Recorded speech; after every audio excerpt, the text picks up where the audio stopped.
Schedule caste से SC की जाति के थे, हमारे परिवार के थे।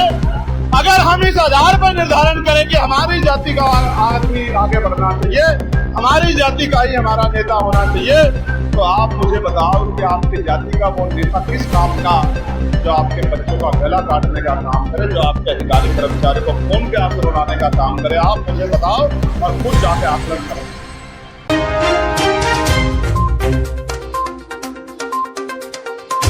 होगी और आपकी संख्या के बदौलत उत्तर प्रदेश का भविष्य आगे बढ़ेगा और गरीब, कमजोर, किसान, मजदूर, नौजवान, युवा, बेरोजगार सबके हितों की रक्षा होगी। इस बात का भी मैं आपको विश्वास दिला रहा हूं। अभी कल एक इंटरव्यू में आरएसएस के प्रमुख मोहन भागवत जी कह रहे थे, उनसे पूछा आरक्षण कब तक, कहा जब तक जातिगत भेदभाव तब तक आरक्षण। फिर उनसे कहा गया कि ये जो प्रोटेस्ट हो रहा था युवाओं का, इस पे क्या कहना है कि बिल्कुल संवाद होना चाहिए, युवाओं का प्रोटेस्ट सही। लेकिन उन्होंने आगे बढ़ के कहा कि जो लोग सक्षम हो गए हैं उनको आरक्षण को छोड़ देना चाहिए।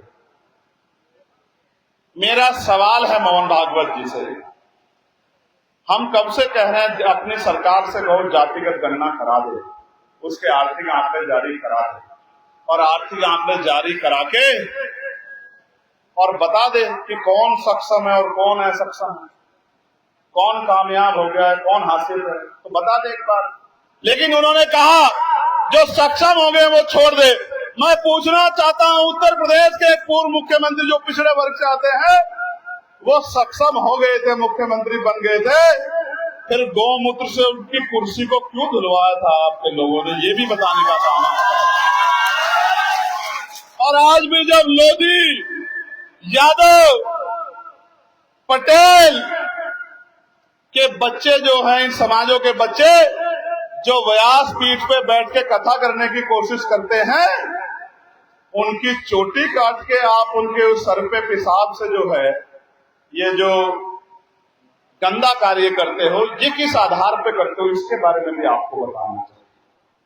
प्यारे साथियों, लड़ाई बहुत लंबी है और बहुत दूर तक जाना है। मैं एक बात आपको कहना चाहता हूं, मैं अपने पिछले वर्ग के भाइयों को भी कहना चाहता हूं, मैं इस मंच से जो कहूंगा मेरी बात को आप घर जाके सोचना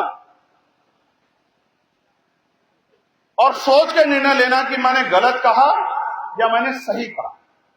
जितने मंच पे हमारे नेता बैठे, इधर सामने हमारी पार्टी के, उधर जफर मलिक से लेकर तमाम हमारे गंगवार साहब, तमाम हमारे गंधर्व जी सब बैठे दिख रहे हैं मुझे यहां से। मैं आपको भी कह रहा हूं, मेरी बात को सोचना। आप कहते हैं कि साहब हमारी जाति का प्रतिनिधित्व होना चाहिए, मैं इस बात से 1000% सहमत हूं कि जाति के आधार पर प्रतिनिधित्व होना चाहिए।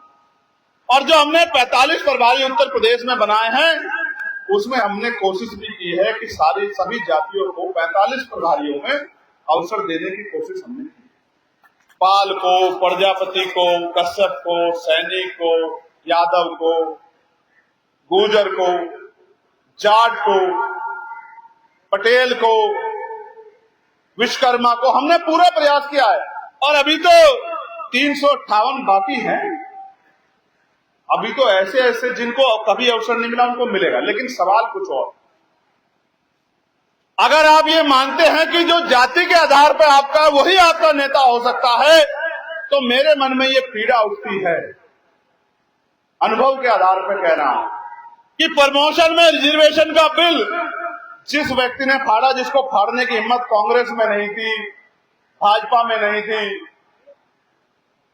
भारत की जाति व्यवस्था में जो non SC ST OBC non Muslim जो जातियां हैं, नॉन माइनॉरिटी जो जातियां हैं, उनमें भी जिनमें जो हिम्मत नहीं थी, उसको बिल फाड़ने का काम किसने किया? किसने किया? किसने? वो किस जाति से थे? शेड्यूल कास्ट से, एससी की जाति के थे, हमारे परिवार के थे। अगर हम इस आधार पर निर्धारण करें कि हमारी जाति का आदमी आगे बढ़ना चाहिए, हमारी जाति का ही हमारा नेता होना चाहिए, तो आप मुझे बताओ कि आपकी जाति का वो नेता किस काम का, जो आपके बच्चों का गला काटने का काम करे, जो आपके अधिकारी कर्मचारी को खून के आंसू रुलाने का काम करे। आप मुझे बताओ और खुद जाके आकलन करें। आपको अपनी जाति का नेता चाहिए, जाति के आधार पर नेता मानना है, ये अपने बच्चों के अधिकारों को दिलाने वाला नेता चाहिए, आपकी जमात को आगे बढ़ाने वाला नेता चाहिए। इसका फैसला आपको करना होगा। मैं इसका एक और उदाहरण बताता हूं। वो तो पुरानी बात हो गई 2012 की, नहीं आ जाओ।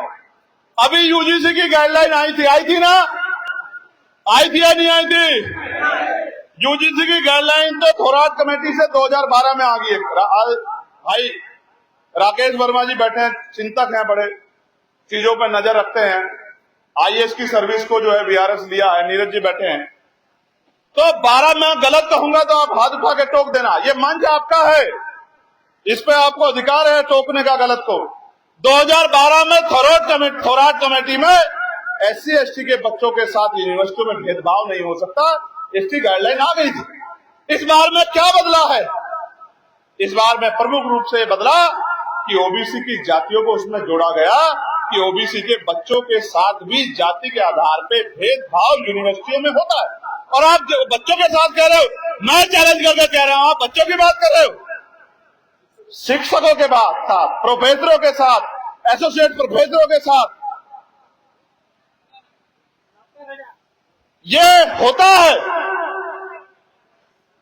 प्रोफेसर के साथ, एसोसिएट प्रोफेसर के साथ ये होता है। हमारे पास रिपोर्ट्स आती है। तो आप मुझे बताओ, मेरे इतना बड़ा जो बहुजन समाज यहां पहुंचा है कि किसी पार्टी के एक नेता में, चाहे वो दलितों का हो, पिछड़ों का हो, आदिवासियों का हो, जो वोकल आवाज हो, जिसके पास कैडर हो, संगठन हो, जिसकी बात सुनी जाती, किसी की हिम्मत पड़ी कि वो यूजीसी गाइडलाइन का समर्थन कर सके? उत्तर प्रदेश के दलों के नेताओं की हिम्मत पड़ी? दिल्ली के नेताओं की जो आज कहते फिर रहे हैं कि आपके कितने सेक्रेटरी हैं, आपके कितने जो हैं,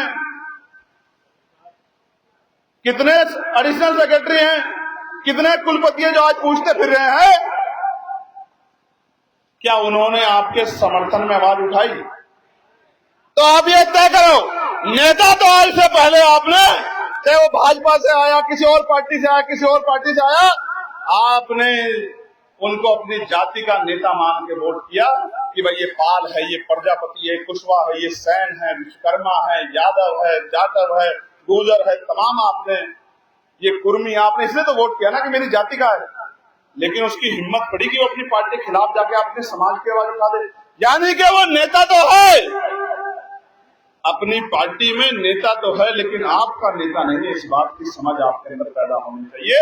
अगर ये समझ पैदा नहीं होगी तो मैं लिख के कह सकता हूं कि आप आने वाले कल में भी ठगे जाओगे। इस बात को मेरी, हम दो तरफ की चीज, दो तरफ के काम कर रहे हैं। सुनिए, पहला हम हिस्सेदारी दे रहे हैं, बराबरी की संख्या के आधार पर हिस्सेदारी दे रहे हैं और दे के दिखाएंगे, याद रखना मेरी बात को। और दूसरा हम क्या कर रहे हैं, दूसरा हम अपने नेताओं को ईमानदारी से अपने समाज के लिए बोलने की हिम्मत दे रहे हैं। उसका गला नहीं पकड़ रहे हैं, उसका हाथ नहीं पकड़ रहे हैं, उसको हिम्मत दे रहे हैं कि जाइए अपने समाज के लिए आवाज उठाइए, जाइए अपने समाज के अधिकारों की बात कीजिए, जाइए विधानसभा में और अपने एक एक व्यक्ति के लिए सवाल कीजिए, उसके हक अधिकारों के लिए सवाल कीजिए। तो यहाँ हम सिर्फ टिकट नहीं दे रहे हैं, प्रभारी नहीं बना रहे हैं, हम आने वाले कल का नेतृत्व दे रहे हैं, आपका वास्तविक प्रतिनिधि दे रहे हैं, जो असेंबली में, पार्लियामेंट में आपकी आवाज उठाने का काम करेगा, पंचायत से लेके और लोकसभा तक, राज्यसभा तक आपकी आवाज बनने का काम करेगा। ये फर्क है आजाद समाज पार्टी काशीराम में और ये फर्क है अन्य पार्टियों में। ये फर्क कभी दूर नहीं हो सकता है, ये फर्क कभी दूर नहीं हो सकता है मेरे लोगों। मैं बात बहुत स्पष्ट कह रहा हूं। आज मंडल कमीशन के होने के बावजूद एक सेक्रेटरी मुश्किल से सेंट्रल सेक्रेटरीट में आपका, और मुझे पता नहीं सुप्रीम कोर्ट में आपका एक जज है या नहीं है, ओबीसी के लोग है या नहीं है मुझे नहीं पता। हाई कोर्ट में आपके कितने जज हैं मुझे नहीं पता। केंद्रीय सचिवालय में कितने सेक्रेटरी हैं, कितने एडिशनल हैं, कितने स्पेशल सेक्रेटरी हैं, मुझे तो नहीं पता। आपके पास लिस्ट होगी, आप देख लो। उत्तर प्रदेश के सचिवालय में कितने जो है आपके सेक्रेटरी हैं ओबीसी समाज के, आप देख लो, आपको पता लग जाएगा। उत्तर प्रदेश में ही देख लो कितने डीएम, कितने एसएसपी, कितने कमिश्नर, कितने आईजी, कितने डीआईजी, और यहां तो एक बड़ा खेल है। यहां तो डीजीपी होगा तो सरकार के मन का डीजीपी होगा, संवैधानिक व्यवस्था का डीजीपी नहीं होगा। ये तो उत्तर प्रदेश का चरित्र बन गया पिछले 7-8 साल। प्यारे साथियों, जब बात उत्तर प्रदेश की चली है तो मैं आपके सामने कुछ आंकड़े रखना चाहता हूं। आप सुनना चाहते हैं तो सुन लीजिए। लगभग 7,000 करोड़ रुपए 9.5 साल में सरकार ने प्रचार पे खर्च किया, एडवर्टाइजमेंट। कितने पैसे? कितने पैसे? लगभग 7,000 करोड़। कितने? 7,000 करोड़। किसका पैसा? किसका पैसा है? किसका पैसा है? जनता का? या मुख्यमंत्री जी कहीं जमीन बेच के लेके आए? मठ के चंदे से थोड़ा दिया है। ये सारा पैसा जनता के टैक्स का पैसा है ना। मैं आपको बताना चाहता हूं कि इन 7,000 रुपए में, 7,000 करोड़ रुपए में क्या क्या हो सकता था।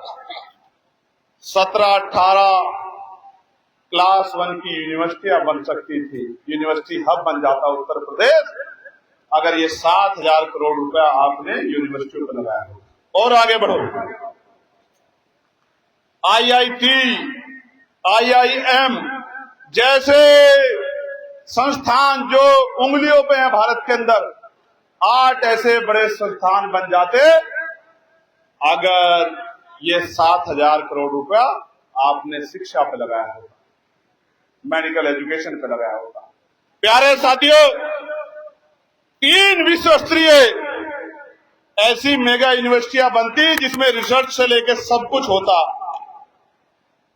जो दुनिया भर की जो 100 यूनिवर्सिटियां हैं जिसमें आज तक हम नहीं पहुंच पाए, उसमें हमारा नाम जाता अगर हम 7,000 करोड़ रुपया एजुकेशन पर लगाते। और तो और उत्तर प्रदेश जो बीमारू राज्य बना दिया है सरकार ने, 4 बड़े एम्स बन जाते, 4 बड़े एम्स। और आज जो सड़कों पे आपने देखा होगा कि महिलाएं प्रसव पीड़ा सड़कों पे, और कितने लोगों की जान जाती है, हजारों लोगों की जान बचती अगर सरकार एजुकेशन हेल्थ के प्रति सचेत होती। लेकिन प्रचार करना, मैं कह रहा हूं आप कुंभ में 4,500 करोड़ रुपए खर्च कर रहे हैं, बहुत बहुत धन्यवाद आपको करना चाहिए। आस्था का विषय है, आप आस्था रखते हैं, जो लोग आस्था रखते हैं उनका सम्मान होना चाहिए। लेकिन अपना चेहरा चमकाने के लिए आप 7,000 करोड़ रुपए गरीबों को टैक्स के पैसों के लूट लेते हो। इस पाई का हिसाब मुख्यमंत्री को, इस सरकार को देना होगा। मेरी बात को आप याद, ये पैसा आपकी पार्टी का पैसा नहीं है मुख्यमंत्री जी, ये पैसा गरीब जनता के टैक्स का पैसा, जो सुबह उठने से लेकर शाम तक टैक्स ही टैक्स देती है, और बदले में उसको ये मिलता है कि जब उनके बच्चे पेपर लीक पे सवाल पूछने के लिए आंदोलन करने के जाते हैं तो आप बेटियों को ये बीत या बैठी। मैं शर्म आई मुझे इस बात के साथ कि मैं वहां समय से नहीं पहुंच पाया, और किस तरह बेटियों को कहां डंडे मारे गए, मुझे बहुत तकलीफ। मैं माफी चाहता हूं आपसे। किस तरह से बेटियों को कहां छुआ गया, किस तरह से डंडे मारे गए, किस तरह सर फोड़े गए, किस तरह लाठियां चलाई गई, किस तरह पैलेट गन चलाई गई, आंखों को जो अंधा कर दे, किस तरह से जो है टीयर गैस चलाए गए, सांस रुक जा रहे थे, किस तरह से जो है स्टैंपर्ड हो जाता, जिस तरह के हालात बने थे, भगदड़ मच जाती, कितने लोगों की जान चली जाती, सरकार को परवाह नहीं थी। मैं दुखी मन से कह रहा हूं, लेकिन जो गए थे वो जानते हैं कि 11:30 बजे के बाद मैंने एक बच्चे को लाठी नहीं लगने दी। वो इस बात को जानते हैं जो लोग वहां थे, एक व्यक्ति को उस लाठी के बीच में और उन बच्चों के बीच में चट्टान की तरह आजाद समाज पार्टी भीम आर्मी के लोग खड़े रहे। और मैंने कहा था अगर गोली भी चलेगी तो पहले हमारा सीना चीर के जाएगी, उसके बाद अब हमारे बच्चों तक गोलियां पहुंचेगी। इस बात को मेरी याद है। प्यारे साथियों, मैं ये भी कहना चाहता हूं, मंडल कमीशन की सिफारिशों पे चर्चा करने से पहले ये जो 69,000 शिक्षक भर्ती के बच्चे हैं जिनकी नौकरियों को आपने डकारने का काम किया, मैं सोचता हूं कभी कभी रामेश्वर पवन जी, ये तो